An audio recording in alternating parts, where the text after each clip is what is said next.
What's going on, guys? Welcome back to the Bottom Line Podcast. I'm Jackson, here with Jacob, and today we really want to spotlight Trae Young and his amazing playoff performances. So, Ice Trae, man. Talk about a first-round playoff performance. Ice Trae is a problem. A lot of people had so much hype around the Knicks coming into the playoffs. He shut them up. He shut every single one of them up. He really did. Genuinely shut them up. From a actual performance standpoint and from a talking standpoint. This guy, I really didn't expect this from Trae Young. He came in and he made a statement. He said, I'm one of the best point guards in the league. I feel like that's what he did. This is a young Atlanta team. Trae's young. He's got a bright future. The sky's the limit for the guy. Going in, I feel like a lot of people did favor New York in this series that I talked to and that I've seen, online and stuff.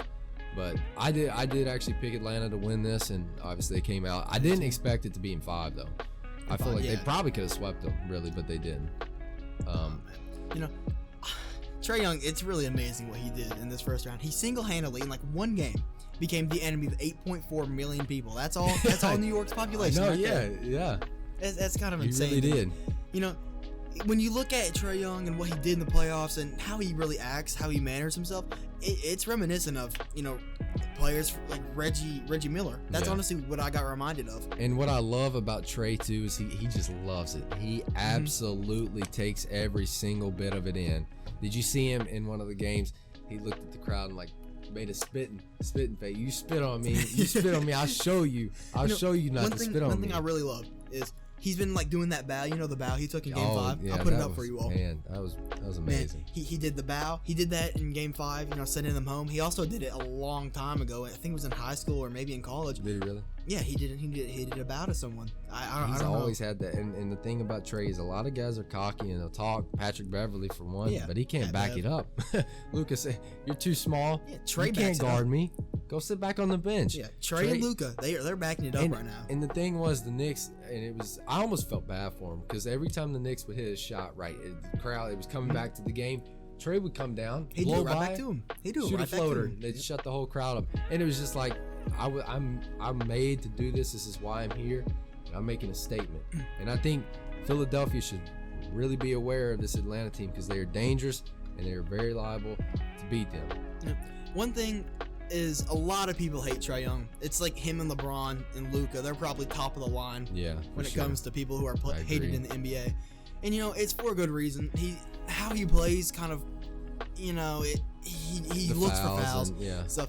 But that's not really what we're here to talk about. I don't think he really did that in this series a lot. He definitely didn't do it as much because they're not calling fouls as much in the playoffs. Yeah. You can't And call the thing about Atlanta is when Trae Young thrives, they thrive. But if he's off and not thriving, doing his thing, they can't win. It's as simple as that. But Trae Young against the 76ers, what are we looking at here? I'm looking for Trae Young. He's got to control the game. He's got to be the player that he was in this first round of the Knicks series. And I know the Knicks and the Philadelphia 76ers are complete opposites, complete different teams. If Joel's back and healthy, it's going to be, it's going to be a problem. It's going to be tough for him.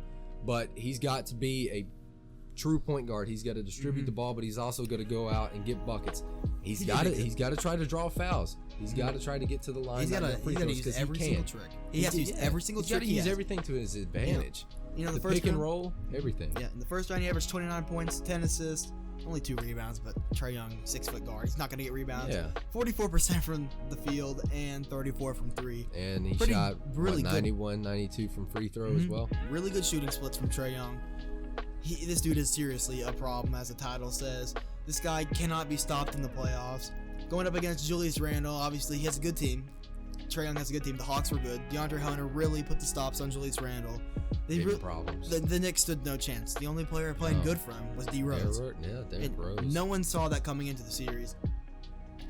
People were saying the Knicks were going to be conference finals, maybe even NBA finals team, and it might just be idiot Knicks fans. But seriously,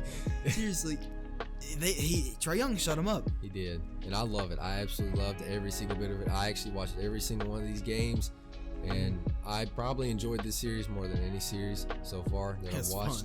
And I'm for sure going to be tuned in to every single one of the Philadelphia and Atlanta games. I love to see who do you think he's going to go at it with on the 76ers? Maybe Ben? Ben's pretty.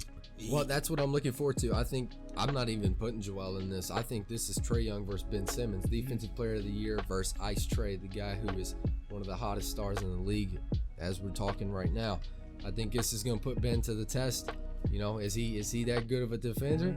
And is Trae, is he that guy? Is he that guy? If Trae Young were to beat this Philadelphia team and make it to the Eastern Conference Finals, it's his and third year. Even if he loses, we might be talking Trae Young is better than Luka or won that trade. That's all I'm saying. I want to spotlight that trade real quick. Trae Young for Luka Doncic. It's probably the most even trade in NBA history. No one lost that trade at all. I mean, right now, I'd probably rather have Luka Doncic just because he's a generational talent. But, you know, Trae Young is sort of as well. He reminds me of Steph Curry a lot. He reminds all of us of Steph Curry. But he has that dog mentality. I think what separates Trae Young from his first 2 years in the league into now, Trae Young's really always been hated. Ever since he was at Oklahoma, he's been hated on because, you know, for big reasons, because of his shooting percentages and how much he shot the ball. But in my opinion, his first 2 years in the league, he was a Steph Curry wannabe and just kind of cried and did this and that. But yeah, he's his own player and he controls the game. Like I said, from a real point guard standpoint, he's distributing the ball, he's getting to the rack. His floater game is out of his mind. He can pull up from the logo. Like the other night, again, I want to mention this too, and you can throw it up. Trae Young came down. It was close to the end of the game. Shoots one from the logo, just splash, just walks down. I mean, it was just look. You know, I'm that guy. Yeah, Trae Young is here to stay. I don't think that there's gonna be a time when he, you know, sort of fades away. He's gonna be here, and he missed out on the All-Star game this year, but next year and the years to come, he will be in the All-Star game. And, you know, for a long time, I feel like these Hawks are going to be good. So, in this, who do you got? Do you think Trae Young can ice Trae? Can he take down this Philadelphia team? Can he ice down the 76ers? Yeah. I'm going to say, yeah, he does very good in the series, but I don't think he gets the win. I feel like he's young. The Hawks team is young. You know, if this was a Hawks team 2 or 3 years from now, yeah, they'd blow out the 76ers. They could possibly go to the finals. You know, you have Capella. Capella is gonna, if as long as Joel Embiid's playing, I don't see the Hawks winning. But Capella, he's gonna give Joel Embiid some problems. I feel like, you know, obviously Joel Embiid's an MVP candidate, but Clint Capella, man, he's a very good defender. And you also got to look at everyone else around him. They don't have Cam Reddish right now. He's a good defender, decent, you know, shooter, wing shooter. You got DeAndre Hunter, great defensive player. All around, Trae Young is a good squad. And all in all, I'm not sure. I feel like 76ers will get the win in 7 games. 7 or 6 games. I respect that. But if Trae even takes them to 7 games, I think that's impressive. Insanely impressive. It's very impressive. For me, I absolutely love Trae. I love his game, and I love the cockiness that he brings to it and the trash talk. And I think that Joel Embiid was MVP this year. And believe it or not, I'm going to go with Atlanta. I think that I talked about it in another one. I think it was the playoff recap podcast. I absolutely love the duo of Clint Capella and John Collins. I think that they're gonna challenge Joel Embiid. And I don't know how we don't know how bad that meniscus tear is. Obviously, they said it's a slight, one wrong move, and we know Joel Embiid has an injury past. You know, obviously, I don't wish no injuries upon anybody or Joel Embiid, but that could possibly cause problems. I'm not very high in Ben Simmons. I look for Tobias Harris to have a great performance. Just like he did in the first round. But I'm going to take Atlanta in 7, and I look for Trae Young to make his first Eastern Conference Finals appearance. So before we come to close here in this video, I want to look at Trae Young and Reggie Miller. I mean, Trae Young was going at it with Spike Lee. So did Reggie Miller. You know, and gosh, man, Trae Young, he really reminds me of Reggie Miller. Obviously, we didn't get to watch him play. We're 15 and 16 years old. Yeah. But just watching highlights and watching what Michael Jordan had to say about him in The Last Dance and everything, he seriously does remind me of Reggie Miller.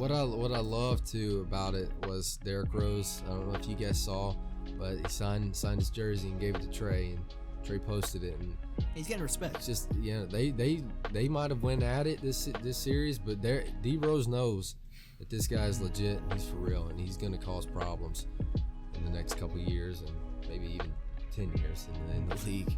There you have it. D Rose says he's going to be good. We say he's going to be good. You might as well let us know what you guys think.